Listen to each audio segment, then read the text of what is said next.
G'day guys, John Chengo here. Today I'm running the Trail Running SA 5 Peaks Ultramarathon. Requirement of today's race is that we run with a phone and with our own hydration, so you'll get a vlog from me today while I'm out doing the race. Now what I'm wanting to go through today is a bit of a guide on the course and then also my perspective on how I'm approaching the race. It is called the 5 Peaks because it covers 5 peaks. It's very similar to the Yarrabilla course, which is SA's main ultramarathon for a number of years.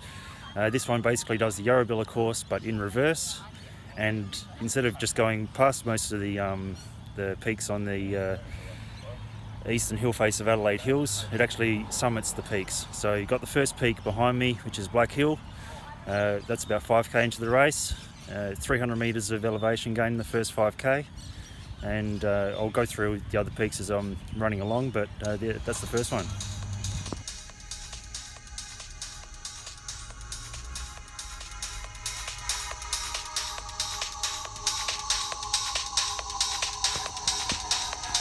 Okay, so after the Black Hill there was another long downhill, about 300 metre downhill, and now I'm doing Chapman's Track.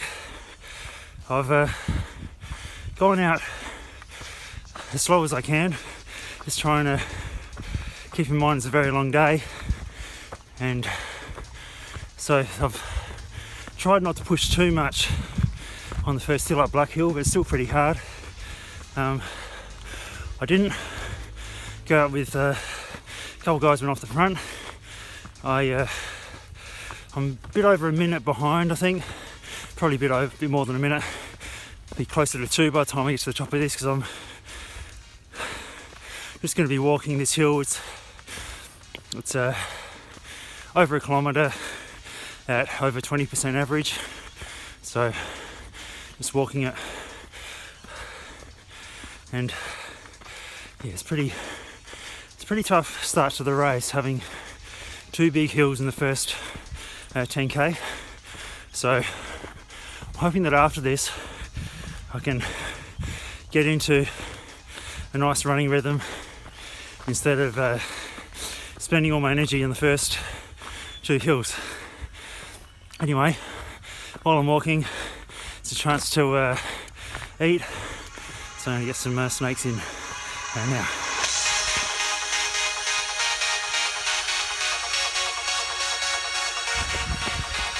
Okay, so just coming up the top of Marialta, come through the deep view lookout, second falls, third falls, now coming up the top,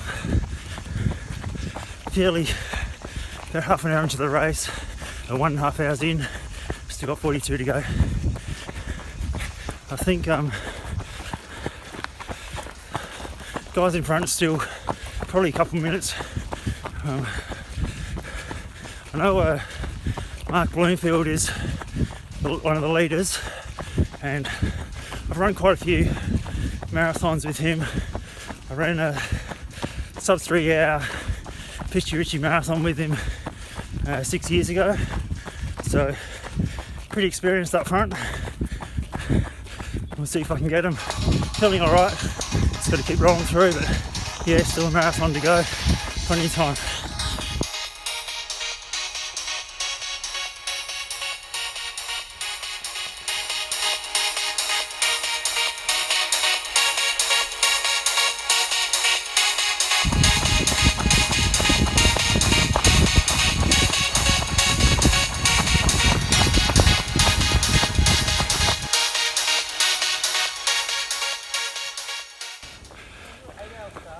Yep, 8 AM start.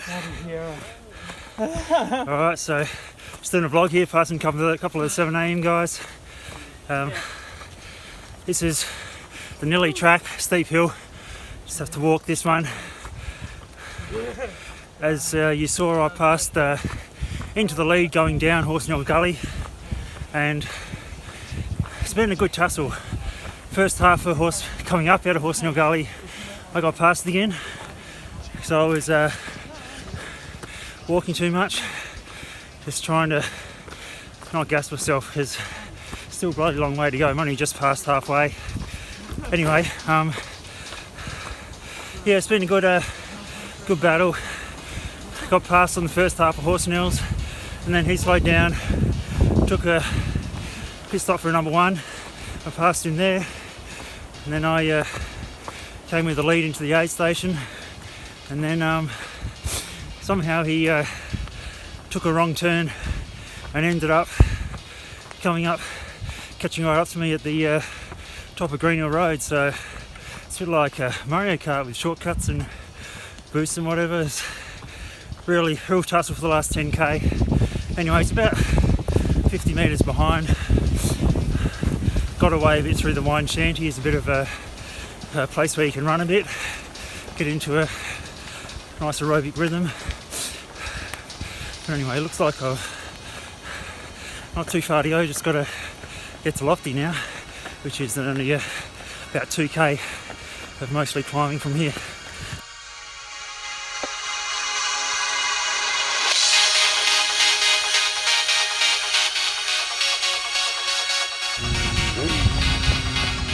Okay, so just gone through the marathon in 3:53. I'm in a really bad way. Just cactus after going around Cleveland Wildlife Park. But just keep it in neutral and jog through. Yeah, there's no fight left in the legs, but we'll just keep going. Anyways, running down Eagle on the Hill now. Bit of easy Ks, but yeah, I'm really struggling just to keep moving. That's ultras for you. 42 Ks down and an hour and a half to go.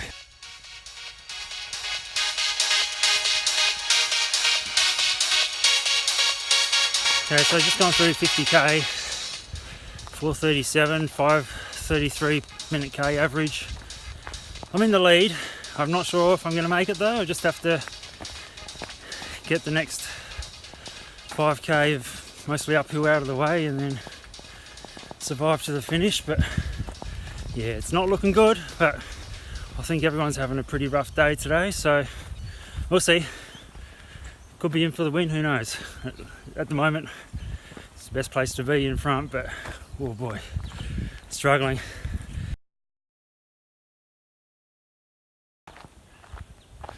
Okay, so it's past 6 hours now, and I haven't been able to run for over an hour now because of cramp.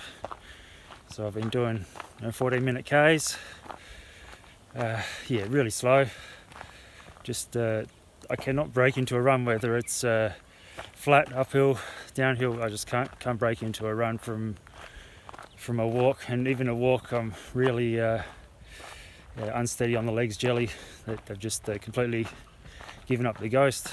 So yeah, past the 50k mark is a real challenge for me, and I still haven't been able to get it.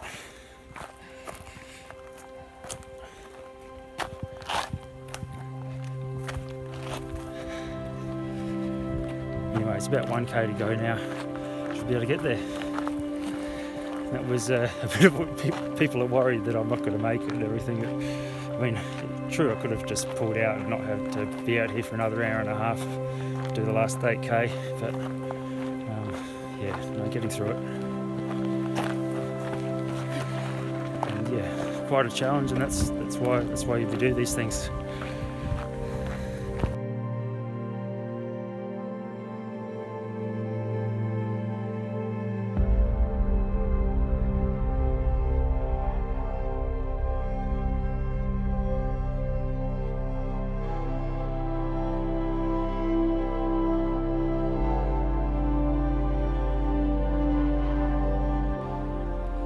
Okay, so summarise and clarify a few things about my race day vlog. I guess the main thing we need to know is what happened. How did you go from running 4.5 hours for 50k to running 6.5 hours for 58k? Well, I took a wrong turn just after 50k. It was in the Brown Hill Creek section. I'd run that in training on Thursday, 3 days before the race, because I wasn't too confident about where to go in that particular area, just the paths off the main road. But when I did it, I only ran halfway down Brown Hill Creek, I took the wrong turn about 2/3 the way down. So a little bit extra than what I needed to. I had people call out from me on the road, so that alerted me to knowing that I'd gone the wrong way, and actually ended up only running about an extra 200 metres. But I did have to stop and get my bearings, work out how to get back. There was a creek, so I couldn't cross the creek, and so I wanted to swim. So I just backtracked 100 metres and I was back on course.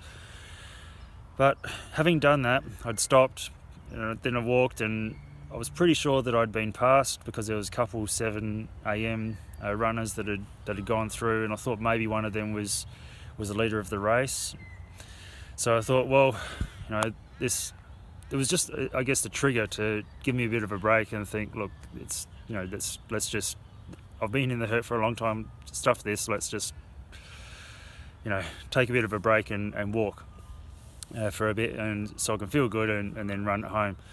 However, for walking for that long, I ended up seizing up. So I guess those of you who run long running events, you'd know that once you stop across the finish line, if you've stopped for more than a minute or two, trying to start up running again is very difficult, and that's what my situation was. Even though I was walking, I just couldn't break into a run. My muscles had got too cold, and they just seized up. So that's one thing that you can learn from that is keep going, be relentless. That's one thing I'll keep in mind for future is just walk breaks are good. They're good at managing your stress. You really do need to make sure you're not going too deep at any stage in an ultra because it is such a long event, and walk breaks are important for that, but you don't want to be going too far the other way, which is what I did. So that's a mistake that I've learned from. Well, we'll see. Hopefully I don't repeat it anytime soon. Another thing you might be wondering is what happened to my mate Mark Bloomfield. He ended up not finishing. He pulled out at Norton Summit, I believe. When you're fit, you can go fairly deep and recover. You can get away with a fair bit when you're really fit. So I looked at my training and realised that I wasn't in the best shape. So that was probably good for me. The fact that I knew that I had to let people go and take it a bit easier to start.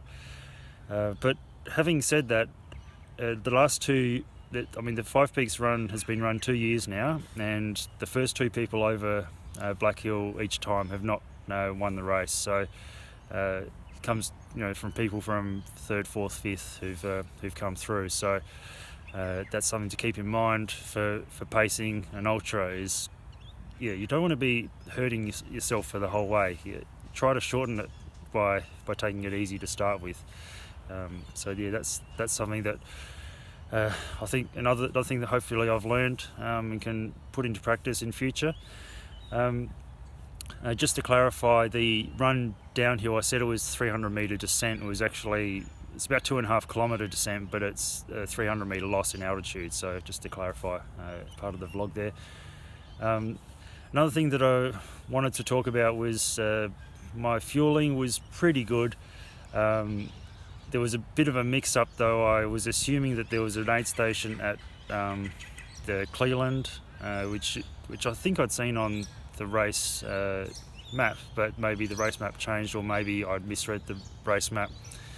It turns out it was a drink station at Mount Lofty, and I was expecting that after Mount Lofty I'd be able to get a second drink station at Cleveland. So that's why when I'd gone through Eagle on the Hill, about 7k after Cleveland, that I was in a lot of trouble because I'd pretty much emptied what I had by Cleveland, and I didn't stock up on as much calories and so on as what I probably could have at Mount Lofty. So and I also had my crew. I told them to meet me at Cleveland. Again, they're as inexperienced at ultras as me. They've done it for less. I've been doing ultras less than a year now, and again, they didn't know that if there's no aid station there, they just left. So I didn't get the gels that I was after at the middle of the race. So that made things a pretty tough to be not having the nutrition right on, but I don't think anyone gets the nutrition 100%. Anyway, there's always things you can improve on nutrition, just something that you learn as you go along. I think I've worked out that I need to carry more water for the second half. The first half, well, the first hour, it's cold. You don't need that much, but when the sun was out in places, I was feeling like I could have really taken it on a bit more. So yeah, I'll keep that in mind for next time. I may add more water bottles or change to a hydration vest or something for the second half or the last third or whatever of the race. The fact that I took an hour 58 to go from the last aid station to the finish, there was no way I was going to have enough water for that. Luckily I had my phone with me, and I was able to call my crew and say, look, can you get me some water in between the aid stations. So that's some things that I learned from the race. And yeah, carrying some emergency gels or electrolyte tablets or something, I think is something I should be doing. If there's not something that I'm after at the aid station, or if my crew can't get it to me, then that doesn't have to be a problem. So that's something I should be doing for the future as well.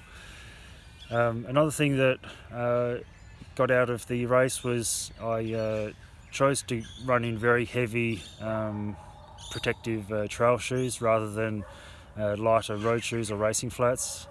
That was quite good.